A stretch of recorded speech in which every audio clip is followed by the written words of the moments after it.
Se abren los micrófonos con Rafa Cavada y Patricia Venegas. Sigue el Sonar Informativo en el 105.3 FM y sonarfm.cl. 7 de la mañana con 34 minutos y la tradición republicana de los jueves se cambió el viernes. ¿Vamos a Europa? A las Europas. ¿Vamos a España? Don Alberto Mayor, ¿cómo está usted? ¿Cómo están, Rafa? ¿Cómo estás, Pati? ¿Qué tal? Hola, Alberto. Ya tú instalado en tu nuevo hogar, ¿no? O sea, más o menos. Estoy provisionalmente en un hogar, pero tengo... ¿Tienes un techo? Ahora, en un ratito, sí, estamos evaluando otros techos acá un poco más cómodos. Pero ya. Sí, pero bien, estamos... No estás pasando bien, la noche en la colegio, calle. las cosas que importan, digamos, están cubiertas. Muy bien. Oye, Alberto, ayer algo comentábamos, pero la idea es también analizarlo ahí contigo. Se cumplieron 3 años, o sea, el tercer aniversario de la administración de Sebastián Piñera. Un año menos, dicen otros, respecto a lo que queda de gobierno del presidente. ¿Cuál es el análisis que se puede hacer luego de este nuevo 11 de marzo? Mira, yo creo que sin duda, lo más interesante a mi juicio es primero la comparación con otros 11 de marzo de Sebastián Piñera. O sea, los 11 de marzo normalmente son fechas que los gobiernos tienen para... Es muy difícil que un gobierno no tenga ganas ni tenga la manera de celebrar aun cuando le esté yendo un poco mal, ¿no? O sea, los gobiernos en general celebran igual, porque eso defiende la posición de la propia gente que los apoya, porque eso además rearticula la fuerza. Entonces se hace siempre la reunión solemne, el festejo contenido, pero un festejo, en fin. Y también las pasadas de cuenta. Pasó hace mucho tiempo, pero en el primer gobierno de Sebastián Piñera se conmemora el 11 de marzo una de las veces, el segundo año, en el Cerro Santa Lucía. Y ustedes recordarán que Sebastián Piñera había sido políticamente asesinado por Pablo Longueira en el Cerro Santa Lucía. Exactamente 6 años antes de este festejo. Y hace el evento en el Cerro Santa Lucía cuando ya estaba de ministro de él Pablo Longueira. O sea, ese es un 11 de marzo glorioso que él recordará, nadie se da cuenta, pero él recordará lo valioso que fue ese momento. La reivindicación, el haber podido salir a pasear allí donde había recibido una gran paliza. Pues bien, todo bien. Ahora, ¿qué tenemos? Lo que tenemos es súper simple y simbólicamente fantástico. Y hay un poco de ropa tendida porque Rafa algo entiende de estas cosas, ¿ya? La estatua. O sea, lo que tenemos aquí es que este 11 de marzo, el único hito importante que acontece es que además en una cosa que es un error gigantesco de parte del gobierno en términos de las fechas, es la fecha en la práctica, aunque haya sido 2 horas después, digamos, en que se saca el monumento a Baquedano, estableciéndose así una derrota de la derecha. Una derrota de la derecha, se preguntarán ustedes, ¿por qué una derrota de la derecha? La reparación de un monumento, digamos. Bueno, por una razón muy simple, porque el gobierno tomó la decisión de convertir ese monumento en el lugar simbólico por excelencia de la disputa. Si la plaza se había transformado entonces en un lugar simbólico de la disputa, ellos tomaron la decisión de transformar el monumento y el resguardo del movimiento al monumento como el elemento central de la disputa.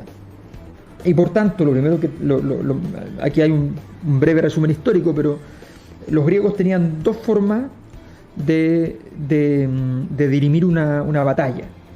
Una era que el bando ganador destruyera al otro por completo.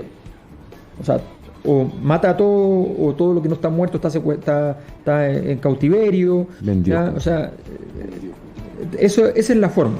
Y la segunda forma es quitarle el monumento, en realidad el dios, pero claro, el monumento del dios, ¿ya? Y tomarlo. Si lo pueden tomar, aunque no hayan matado a nadie, son dueños del pueblo. Bueno, el gobierno tomó la decisión de que ellos querían entrar en esta disputa. ¿Por qué se les ocurrió esto? Ni idea. Pero entonces empezó sistemáticamente a disputarle el monumento a los manifestantes, claro, perdiendo en todas las ocasiones, para colmo. Y termina entonces, pero eso estaba todavía ahí en disputa, y estos últimos días la ultraderecha había ido al monumento y habían empezado acciones al respecto, y de pronto el gobierno lo retira y da una señal de derrota política que tiene a la derecha más dura, muy complicada, lamentando la situación y también enojada con el gobierno por haber dado una señal tan clara en favor de un triunfo político de la izquierda en un momento donde están rearticulando fuerzas, donde no se ve tan mala la situación para la derecha con miras a las elecciones que vienen luego, tan malas en comparación con el plebiscito, me refiero. Y en medio de todo eso, entonces, consideran una situación impropia, y el gobierno se gana un siguiente problema, porque además se ve obligado entonces a decir, es que lo vamos a devolver al mismo sitio. Lo que es otro problema, porque cuando vuelva al mismo sitio, estando restaurada, va a ser más grave si sufre daños nuevamente, y finalmente ya quedó claro que, digamos, el monumento, al menos en términos de popularidad, está partido en dos, al menos. Claro, eso sí es que vuelve además, Alberto, porque en el fondo se ha dicho eso de que esto no es que se esté retirando de manera definitiva, sino que simplemente para que se le haga esta suerte de reparación, pero no se ha dicho cuánto tiempo va a tomar eso, cuándo estaría devolviéndose al mismo lugar. Sí, efectivamente. A ver, lo que está haciendo el gobierno es una cosa muy sencilla, que cuando las cosas andan mal en la vida, uno tiene que hacerla, está bien, ¿ya? Que se llama ganar tiempo, ¿ya? Suele ser no una cosa muy heroica, pero bastante útil. Efectivamente, ganar tiempo es algo que en los momentos difíciles es muy importante. Ahora, ¿eso qué significa? Significa que la evaluación política que está haciendo el gobierno ahora es que no hay tal recuperación política. O sea, eso es lo que implicaría si esta es la estrategia. Porque si sienten que hay una recuperación política, tú no quieres ganar tiempo, lo que quieres es aprovechar el nuevo impulso para poder salir de la crisis. Pero lo que significa es que se dan cuenta de que las condiciones, que la política sanitaria, aunque sea exitosa, no permite levantar mucho el vuelo, que la política sanitaria, cuando logras levantar un poco el vuelo, viene cualquier problema e inmediatamente se te cae, como por ejemplo ahora los datos de la ocupación de camas en las UCI, los datos complejos de volver a cuarentena, todo eso hace que se acabe entonces el triunfo de las vacunas, porque no se plasma rápidamente en términos sociales, y entonces se dan cuenta que no tienen mucho juego, y en ese contexto entienden que hay que ganar tiempo. Está bien, el problema de ganar tiempo, o sea, si van a ganar tiempo para dejárselo al siguiente gobierno, va a ser una señal muy clara de que no pueden defender lo propio, y el que no puede defender lo propio normalmente en política termina muy mal. O sea, eso... en cualquier caso, desde el momento en que definiste que esa estatua, que eso fue una tontería, claro, porque uno anda definiendo por la vida que una estatua se va a tu sector, el alma de tu sector se juega en esa estatua, desde ese momento ya tienes un problema.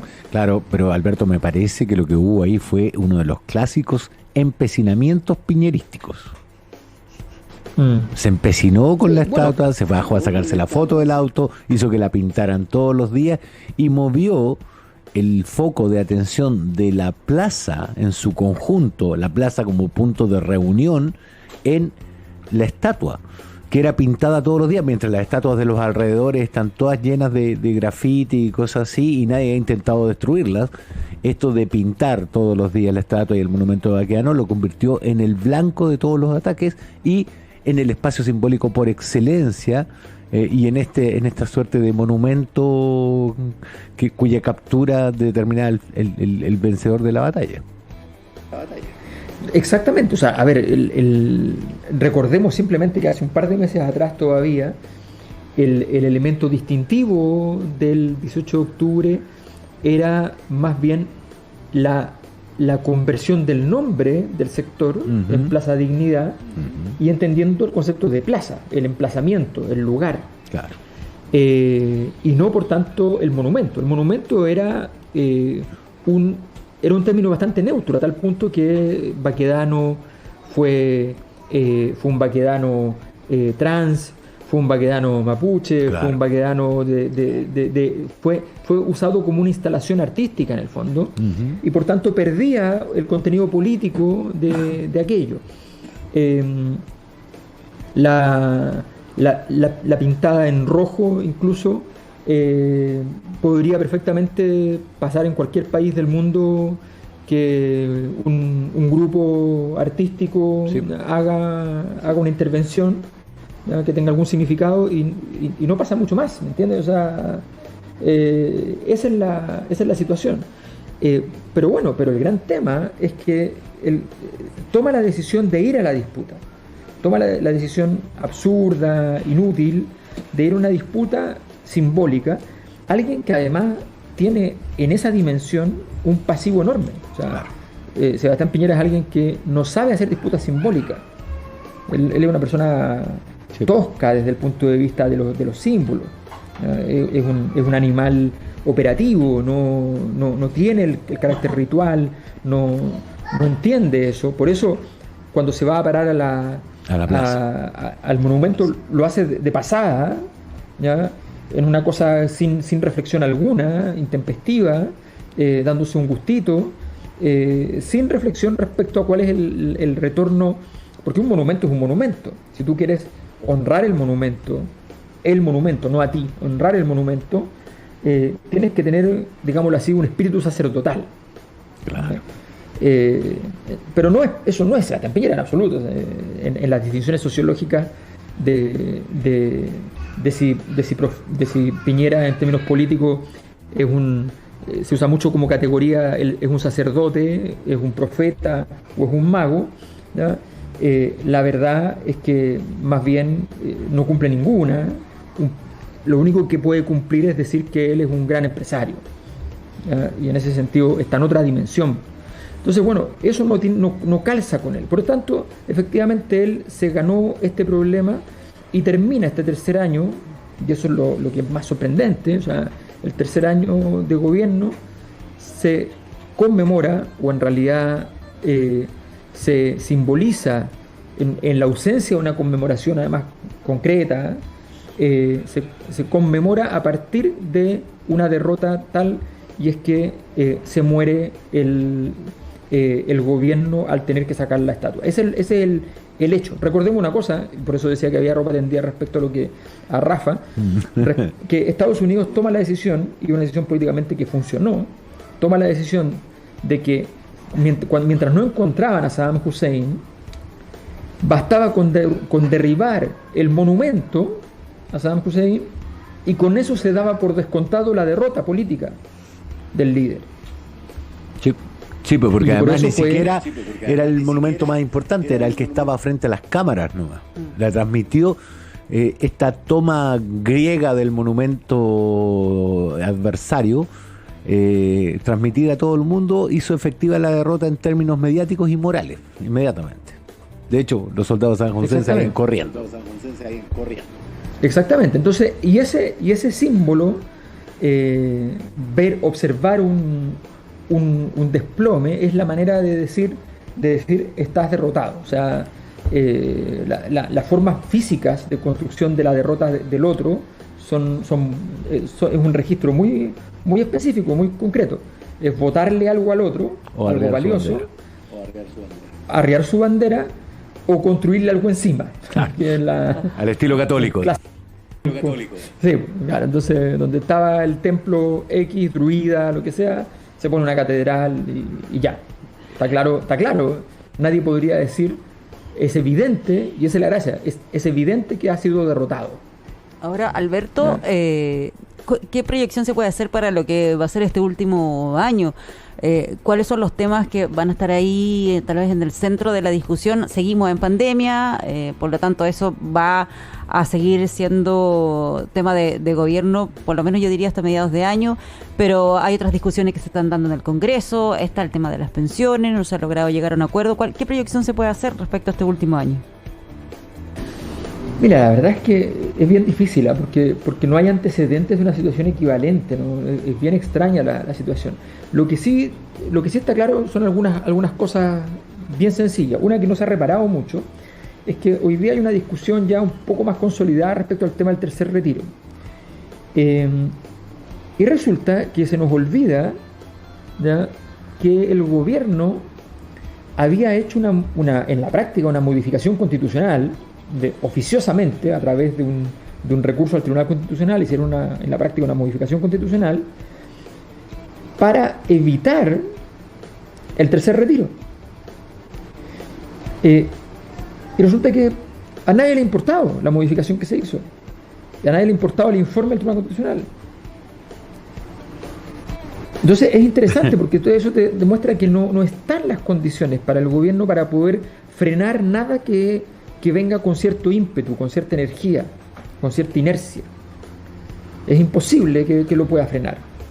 Va a tener que efectivamente ir asumiendo las agendas que están por encima. Una reforma de pensiones para el gobierno sería bajo la esperanza y bajo el requerimiento de su propio sector de que hagan una reforma ahora para evitar que se haga después. Es verdad que hacer una reforma ahora evitará que se haga después, es completamente falso. O sea, Sebastián Piñera, bajo el mismo principio, en el primer gobierno hizo una reforma tributaria y Michelle Bachelet hizo inmediatamente después una reforma tributaria 5 veces más grande. Entonces esto va a ser lo mismo. Creo que es un error en ese sentido. El gobierno básicamente debiera intentar hacer que este año no tenga mucha agenda, que la agenda sea de la Convención Constitucional, que ahí se quede todo. Y tratar de evitarse meter en más problemas, porque las batallas, todo indica que las va a seguir perdiendo. pero a ver, la tendencia natural de Frei para acá, no, de antes de Frei, es que el último año de gobierno como que las aguas se calman, la percepción se dulcifica y los gobernantes, incluso Michelle Bachelet, que recibió un misilazo bajo la línea de flotación que provenía de su propia familia, digamos, con el escándalo Machalí, logra en el último año recuperar terreno. ¿Tú lo ves como posible en el caso de Piñera? Yo creo que lo único que puede hacer Sebastián Piñera es más bien proteger dos o tres elementos y en una o dos instancias. O sea, me explico.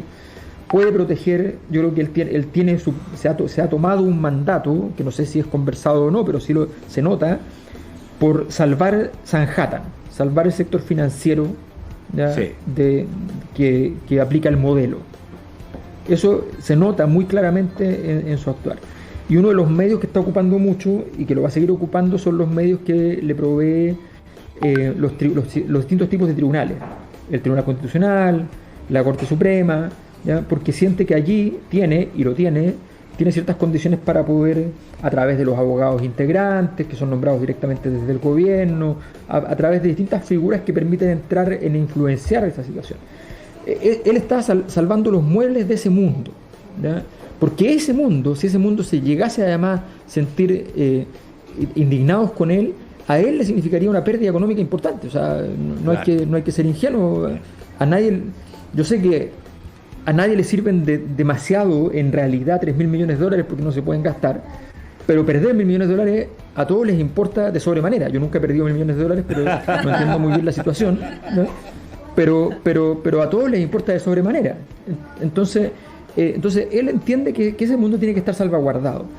Pero yo creo que está en eso, ¿no? Yo creo que Sebastián Piñera realmente en términos políticos no tiene mucho más juego, y me da la impresión, pero es una impresión todavía, que por primera vez en estas últimas semanas el gobierno se ha dado cuenta, en un momento que no es malo, pero se ha dado cuenta que no tiene realmente juego, que no tiene salida, que tiene que ver cómo navega hasta el final, pero yo insisto, y tú dices bien, Rafa, lo normal es que se recupere un poco. Sí, pero estamos en un clima muy distinto, y van a salir unas discusiones tan profundas, tan grandes a través del tema constitucional, que va a ser complejo para Sebastián Piñera poder controlar esa agenda sin que su sector y sin que Sanhattan le esté diciendo, oiga, tiene que hacer algo si usted es el presidente de la República. Y a veces por defender eso, justamente transforma esa disputa en una disputa simbólica importante y se vuelve a transformar en un problema. O sea, no nos olvidemos que la disputa justo anterior del estallido social fue la disputa por las 40 horas, el proyecto de las 40 horas, y esa disputa no sabemos cómo, pero parece ser haber tenido una incidencia importante en el momento de hastío de la población respecto al gobierno. Muy bien. Don Alberto Mayol, que bien se lo escucha al otro lado del charco. Saludos a Federico, que me parece haberlo escuchado por ahí. Estaba por acá. Sí, es que la internet parece que es mejor por acá. Dice la leyenda. Un abrazo grande, Alberto. Cuídate mucho. Que estés muy bien. Adiós.